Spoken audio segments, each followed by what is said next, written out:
les mauvaises herbes restent le premier bioagresseur d'une culture. Chimique ou mécanique, le désherbage est primordial. Pour être efficace, le désherbage mécanique doit être réalisé sur des adventices jeunes. Et les conditions climatiques qui suivent le passage de l'outil doivent être séchantes afin de favoriser la mortalité des plantules. Thomas, quels sont les outils à disposition pour faire du désherbage mécanique? Alors pour passer en plein, on peut utiliser la hersaterie ou la houe rotative. À des stades plus avancés, c'est vers la bineuse qu'il faut se tourner.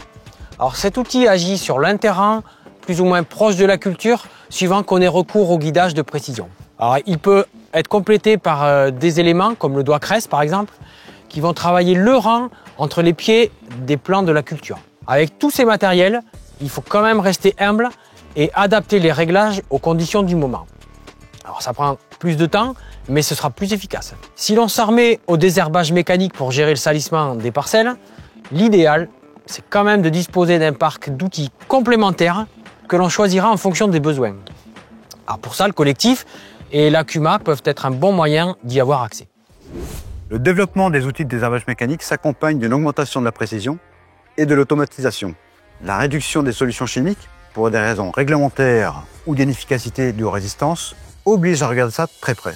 Pour en savoir plus, discuter avec des experts et visiter plus de 250 exposants, rendez-vous les 10 et 11 septembre 2025 au Méca Cultural à Saint-Agnier dans les Landes.